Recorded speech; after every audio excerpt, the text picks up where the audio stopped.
Selon les critères d'évaluation de l'organisme IWCF, on va voir le rôle de superviseur et de driller dans une opération de forage. En premier lieu, le driller doit aligner les deux pompes de forage sur un standpipe. Ensuite, aligner le choc manifold de la choc line à travers une duse hydraulique vers le mètre gaz séparateur. Pour le démarrage du forage, sans oublier de mettre les observateurs BOP en position ouverte et les deux vannes hydrauliques keyline et shockline en position fermée.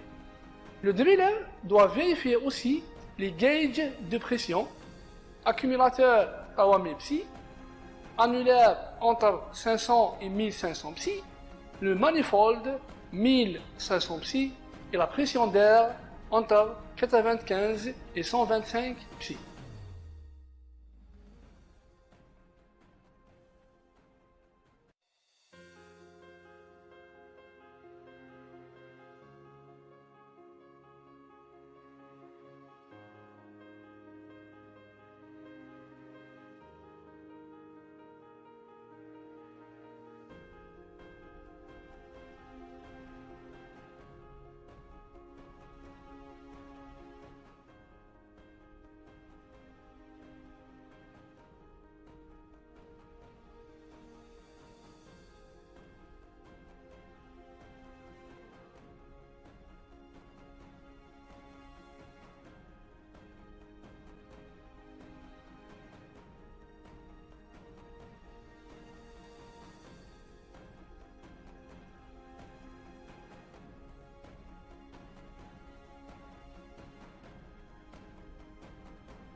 Une fois que le plancher de forage est prêt, le driller fait appel au superviseur. Le superviseur procède à la vérification de l'alignement standpipe manifold, choke manifold et le BOP panel avec leur gauge de pression. Annulaire, pression accumulateur, pression manifold et la pression d'air.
le superviseur choisit une procédure de fermeture, la hard ou bien la soft.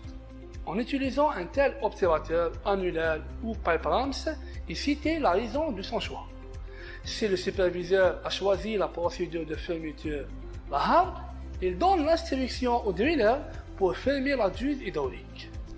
Ou bien, si le superviseur a choisi la procédure de fermeture, la soft, il donne l'instruction au driller pour ouvrir la duse hydraulique. Maintenant, le plancher de forage est prêt pour le démarrage de forage.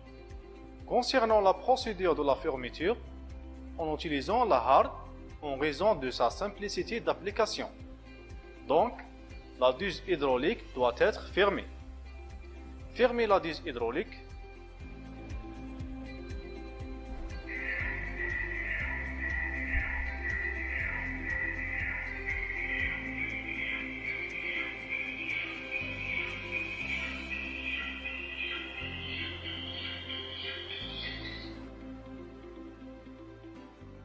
Une fois que le plancher de forage est vérifié par le superviseur et le driller, le superviseur donne l'instruction de mesurer les pertes de charge à deux débits réduits. Par exemple, 30 et 40 coups par minute pour les deux pompes de forage à partir de choc panneau. Mesurez les pertes de charge à 2 débits réduits, 30 et 40 coups par minute pour la pompe 1, ensuite pour la pompe 2.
Maintenant, le superviseur donne les paramètres de forage. Le débit de forage, la rotation par minute, le poids sur l'outil. Et les réglages des alarmes pour le niveau des bacs, le pit gain, plus ou moins 1 mètre cube, le débit de retour, flow meter, plus ou moins 10%.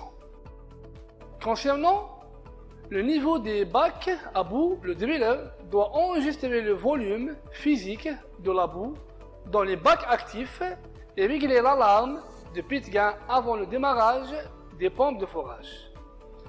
Par contre, le débit de retour doit être réglé une fois que le retour est stabilisé après le démarrage des pompes de forage. Le réglage des alarmes se fera sous la supervision de superviseur. Les paramètres de forage sont: le débit de forage est de 80 coups par minute, 40 pour chaque pompe. La rotation est de 80 tours par minute. Le poids sur l'outil est de 15 tonnes. Avant de commencer, réglez les alarmes comme suit. Pit gain plus ou moins 1 mètre cube. Le débit de retour plus ou moins 10%. Sans oublier d'enregistrer le volume physique actuel des bacs actifs.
Par la suite, le superviseur donne des consignes et des actions à faire en cas d'avancement rapide de forage demi-numérique et en cas d'un signe positif. Si vous constatez une augmentation soudaine de l'avancement de forage, reeling break, arrêtez le forage en suivant la procédure suivante. Arrêtez la rotation, dégagez la garniture avec les pompes en marche jusqu'à ce que le tool joint soit positionné à 1 mètre au-dessus de la table de rotation, arrêtez les pompes et faire un flow check, puis avertir le superviseur. Maintenant, si vous constatez un signe positif, suivre la même procédure. Arrêtez la rotation, dégagez la garniture avec les pompes en marche jusqu'à ce que le tool joint soit positionné à 1 mètre au-dessus de la table de rotation. Arrêtez les pompes et fermez le puits selon la procédure de fermeture hard. La procédure de fermeture hard est de fermer le BOP pipe rams, puis ouvrir la vanne hydraulique HCR de la chokeline.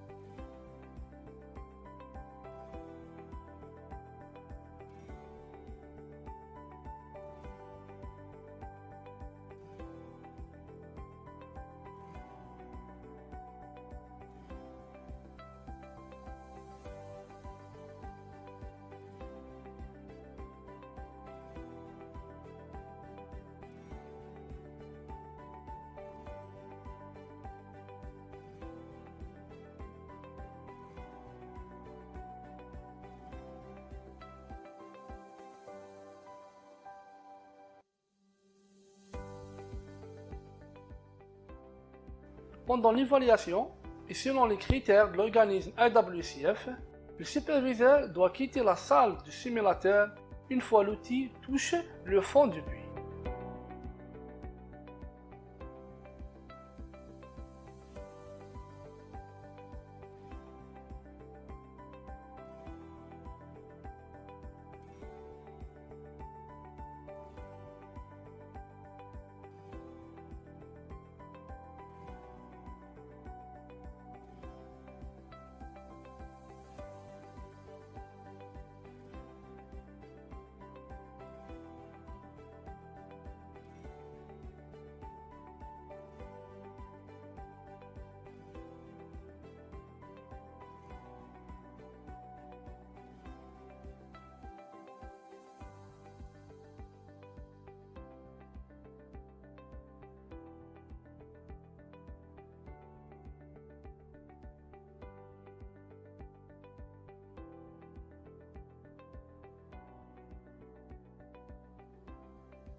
Attention, le driller ici peut mettre des erreurs fatales qui peuvent engendrer des dégâts catastrophiques, tels que le driller continue le forage après avoir reçu une venue, le driller ferme un BOP avec les pompes en marche, avoir un volume de gain important qui ne peut pas être évacué sans fracturer la formation, le driller ne ferme pas le puits.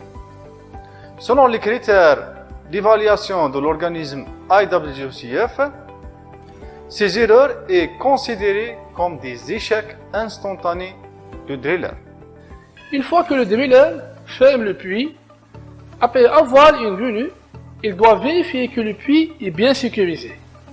En observant le retour à la galotte, qui doit être nul.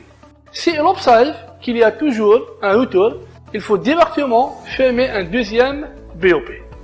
Et toujours confirmer le puits est bien sécurisé. Avertir le superviseur et procéder directement à l'enregistrement des évolutions de pression en tête des tiges et annulaires jusqu'à leur stabilisation. Ensuite, enregistrer la profondeur verticale forée et le gain physique qui est la différence entre le volume physique de la boue dans les bacs actifs après et avant la venue en prenant en considération le volume de boue forée.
Une fois que le driller avise le superviseur après la fermeture du puits, le superviseur arrive sur le plancher de forage.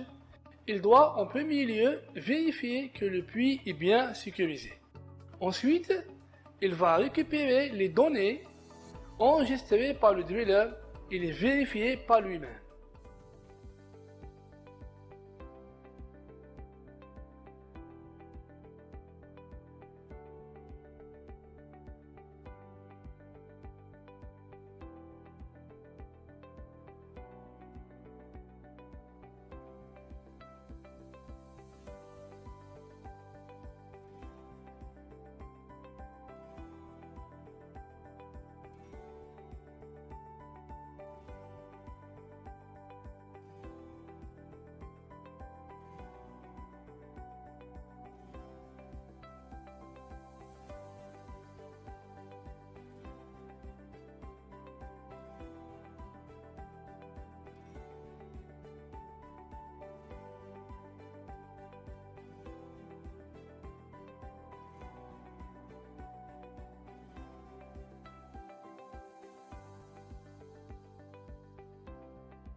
avant que le superviseur quitte le plancher de forage pour faire le calcul de la kill sheet, il donne des instructions au driller pour surveiller l'évolution des pressions en tête des tiges et en tête d'annulaire.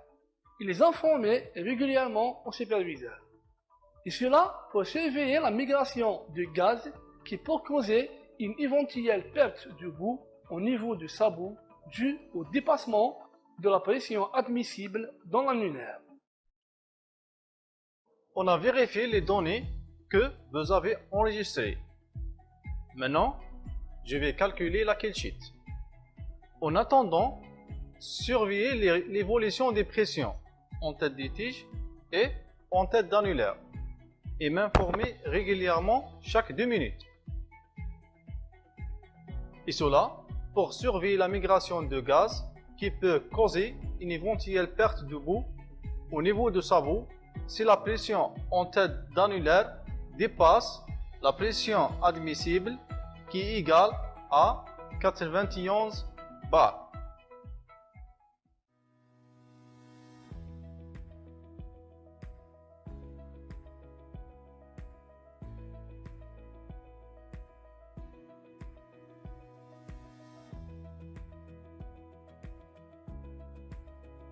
Pendant l'évaluation et selon les critères de l'organisme IWCF, le superviseur doit calculer la kill sheet pendant 15 minutes au maximum.